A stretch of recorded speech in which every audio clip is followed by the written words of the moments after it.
On today's episode, number 774 of Into Your Head podcast, tons of crap, stuff about cats in Barm Brack factories, how to send a cat to a census office with a ham and why you might need to do the same, and lots more. Absolutely oh, and it's not a rerun. Absolutely fucking fantastic. Hello.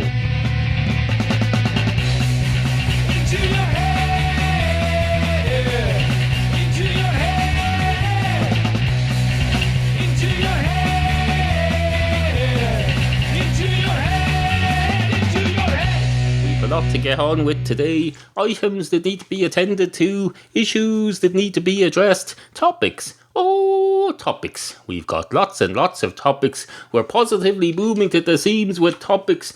We've got topics coming out of wherever this is. What's this? Oh, this is a bag full of other bags. It's a multi-purpose reusable Juco Ladybird shopping bag from Tesco. That's basically a bag for one of these bags for lives that they dupe you into purchasing when you go shopping now. You go in, they say, are you planning on living for much longer? And you'll say, yes, I am. Yes, I certainly am. I certainly hope so anyway.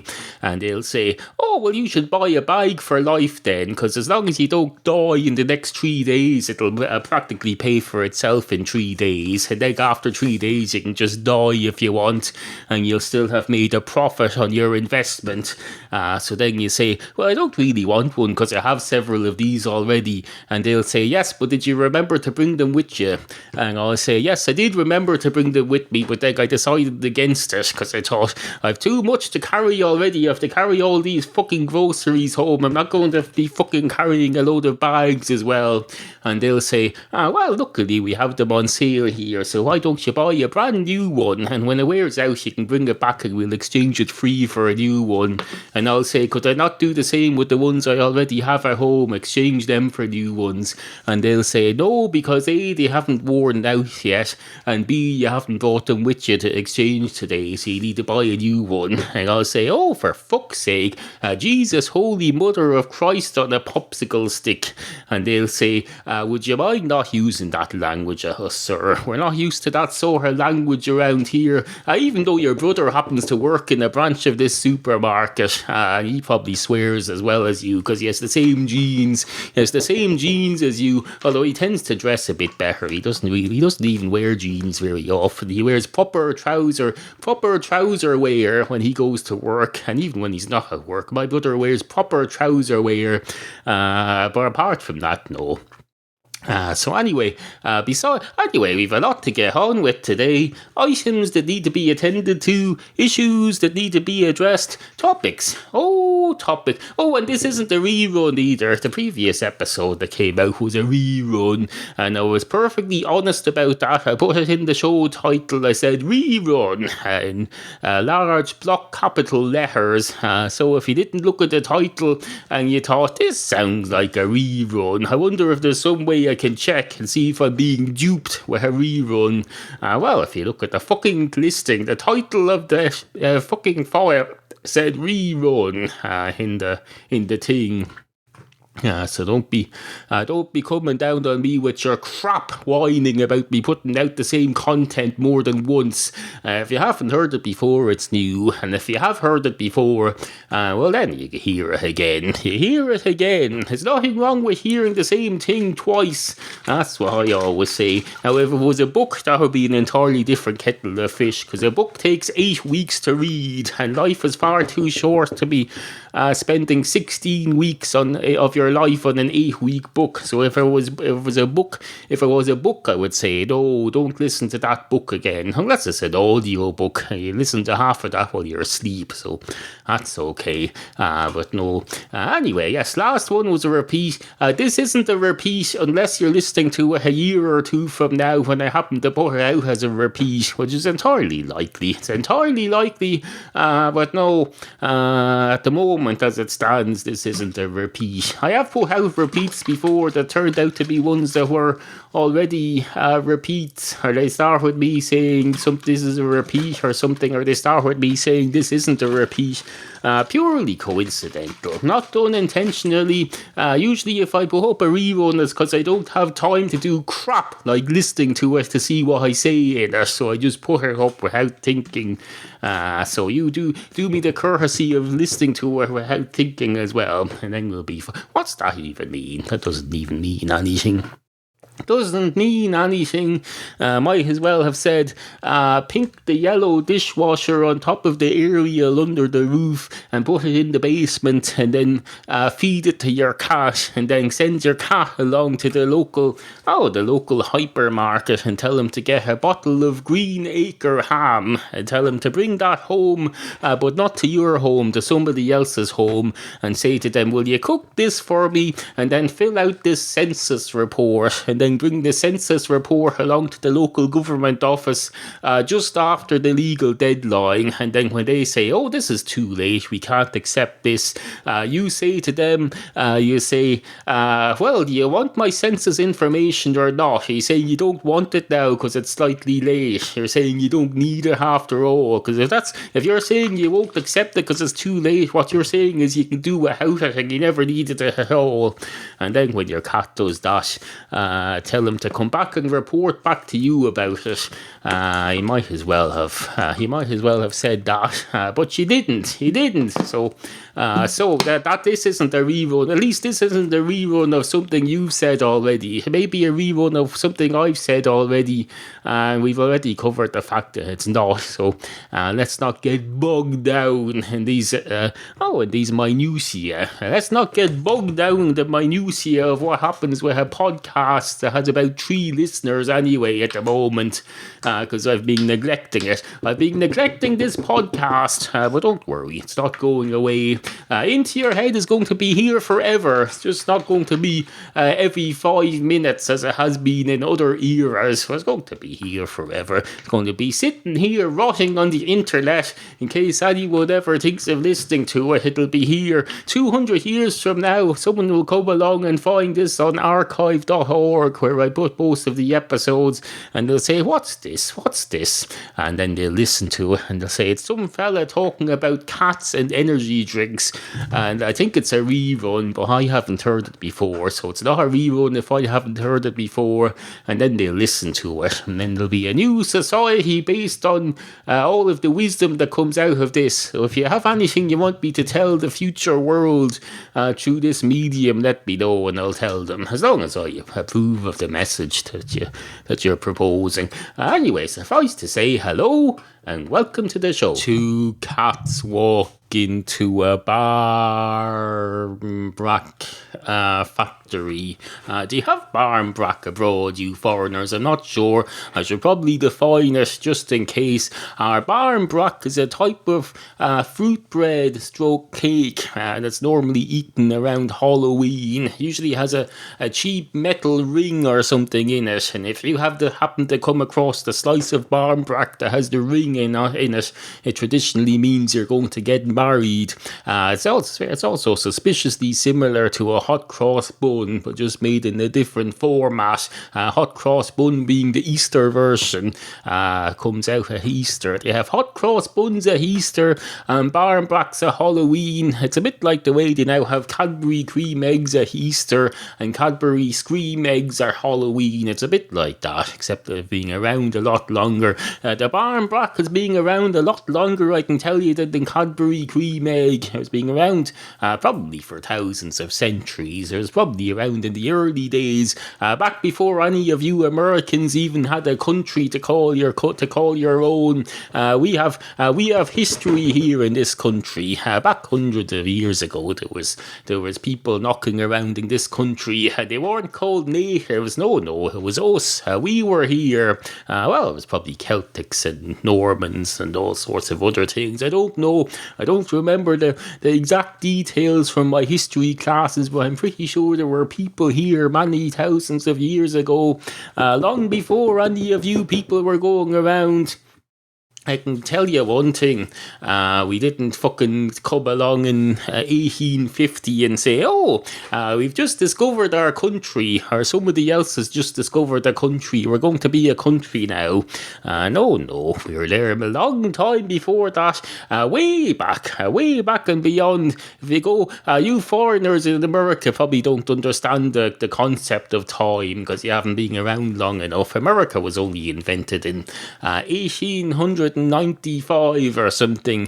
You may not realise, before 1895 there were more years before. It's a bit like Fahrenheit versus Celsius. Those of us who use Fahrenheit think that 54 degrees or something is zero. We don't realise that there's numbers lower than 54 degrees. And then when you switch over to, is this making any sense? It probably isn't. There's a certain number of Fahrenheit that equates to 0 Celsius. That's the point of the whole thing. And you Americans probably think of the space-time continuum like that. You think the year 1895 or whatever it was is 0, and that there's no numbers before that. That's why you hear a lot of American mathematicians arguing that the number 0 shouldn't exist at all and that it's meaningless. They just say it should start at 1895, and any year before that should be called B, not BC, because it's not a religious thing. They should call it B USA, or B Civil War, or B, just be yourself. Be yourself, that's what they should call it. And then anything after that year should be called A yourself. So be yourself and A yourself, or after, something like that. I'm not prescribing the exact wording. It's just an idea. I'm more of a general ideas man than an exact details man. So work out the detail. You're perfectly entitled to work out the details yourself. You're an independent country now. You should be working out the details by yourselves. You don't need me to prescribe it for you. Anyway, two cats walk into a Barm Brack factory. One of the cats goes straight up to the Barm Brack factory conveyor belt and starts grabbing at the Barm Brack loaves going along the conveyor belt. And some man in a white hat and coat comes along and says, "Christ, a cat has touched the food. We're going to have to stop the production line and take everything off and clean everything and disinfect everything and then start from scratch again. Cat, somebody catch that cat. Catch him. Cat, get the cat warden. Is there such thing as a cat warden? There probably isn't. There's a dog warden, but you never hear about a cat warden. There's nobody available officially to round up cats and put them in a van and bring them somewhere. For one thing, it's not illegal to be a cat who's out and about. It's illegal to be a dog who's out and about, out of control. You can arrest the dog for that. If a cat is out minding its own business, that's considered perfectly legal. And the reason why it's considered perfectly legal is because it is perfectly legal. A cat has legal rights. A cat has the freedom of the city and the countryside, a bit like what they give to Bono and to whoever comes visiting, former dignitaries from abroad and pop stars. They often come along to cities here and they give them the ceremonial freedom of the city. It's usually a big key. They give you a big key and they say this will get you in anywhere. If you want to get in through the castle gates that don't exist anymore, or if you want to just put it on a chain around your neck and say to the young people, "I see you've all got gold jewelry and stuff. Well, you don't have one of these, I can tell you. You don't have one of these, and I do, because I've achieved stuff in life. I've lived a bit. I can tell you won't be buying this no matter what money you have. You won't be buying this. You have to earn this by being Bono, or by being Archbishop Desmond Tutu, or someone like that. Someone of that status. Anyway, yes, they clear out the conveyor belt, and the cat says, "Christ, you sure as hell know how to make a cat feel unwelcome." And the man behind the white coat says, I'm sorry about that. It's nothing personal. It's just that there's a health and safety inspector comes in here from the government, and if they find that we've got cat hair on something, then they can shut us down, and we'll be in the newspapers. It'll be in the newspaper saying the Barm Brack place got shut down for a month. And I can tell you, if you're making seasonal baked goods and you're shut down for a month, that's your business, banjaxed until the next season, a year from now. So no offence, but fuck you. And the cat says, oh, none taken, but fuck you right back, and not in a good way. And the man behind the white coat says, touche. And the cat says, no, it's not. This is all my own fur, I'll have you know. And the man behind the white coat says, I think you should leave now. And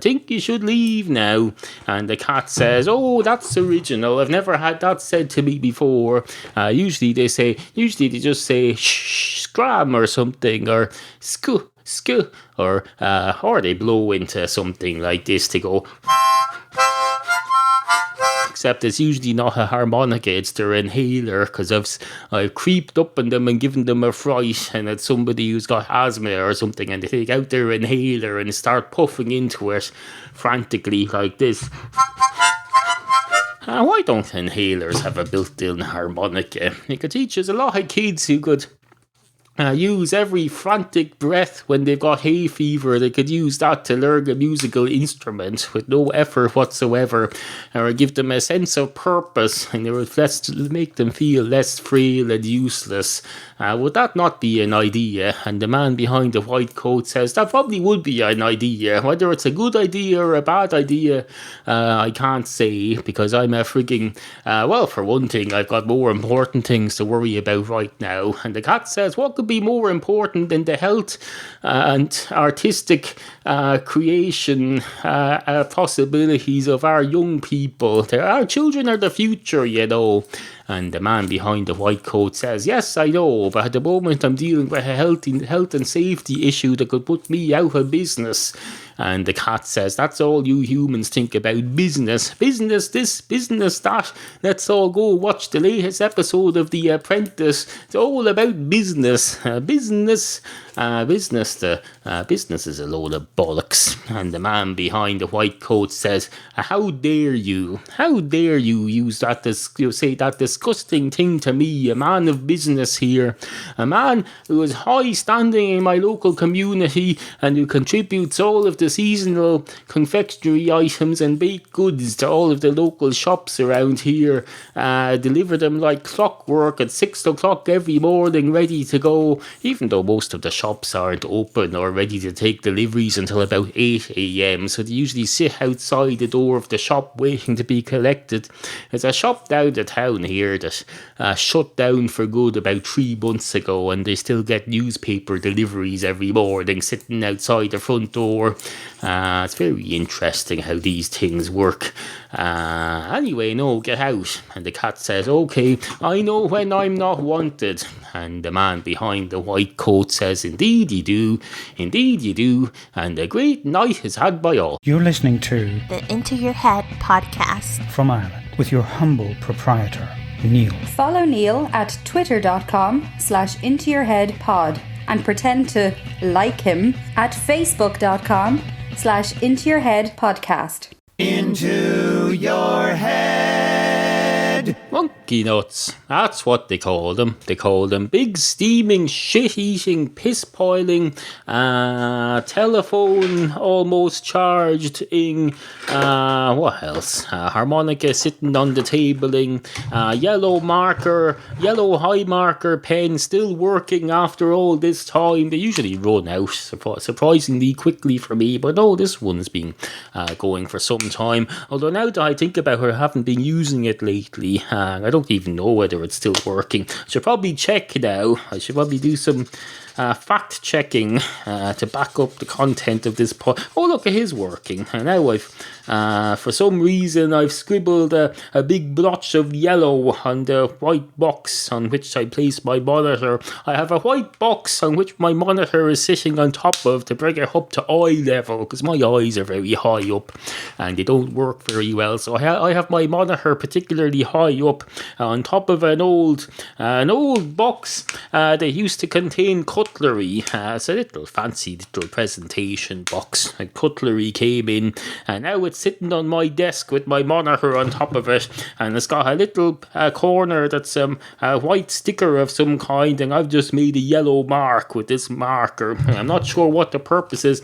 Ostensibly, is that the right word? I don't know, but ostensibly this was supposed to test whether this highlighter pen is still working, but now I've used up a lot of the highlighter pen just by doing this, so I don't know whether it's still working. Oh, it is. Look, it's still working.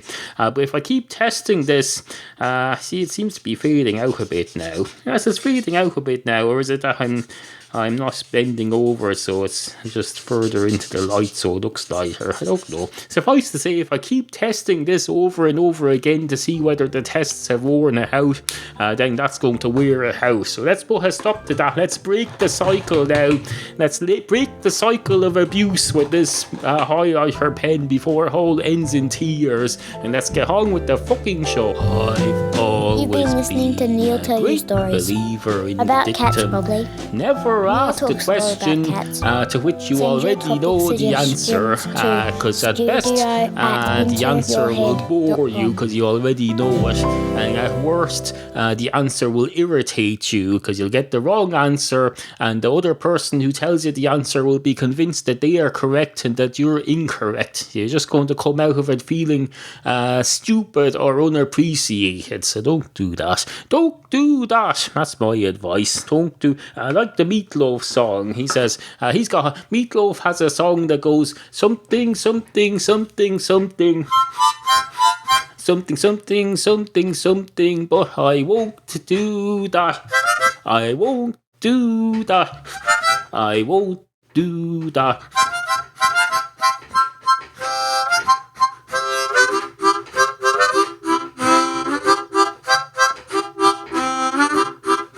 Something, something, something, but I won't do that.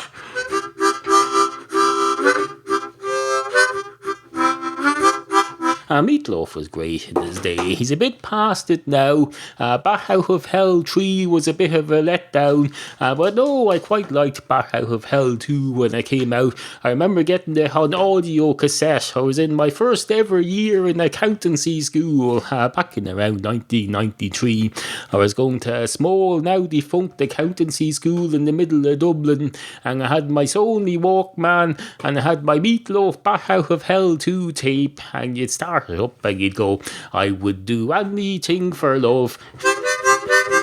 I would do anything for love. But I won't do that. And there was a load of stuff in between as well. It went on for about 12 minutes. There was the Bohemian Rhapsody of the 1990s for people who were still into operatic rock, which wasn't really the young people's thing at the time. So it was probably a lot of old people bought it. But I was old at heart at the time, despite only being about 18 years of age. And I was ready to buy a Meatloaf tape, I can tell you. For that short window in time, I was prepared to buy the latest Meatloaf album. There hasn't been a time since or prior to that when I would feel able to or willing to purchase the current Meatloaf album in any era. But no, that was a window. These windows move on. These windows of musical taste move on. I don't listen to music anymore. I listen to non-stop podcasts all day, all night, all day, as that song goes, all day and all of the night. Do.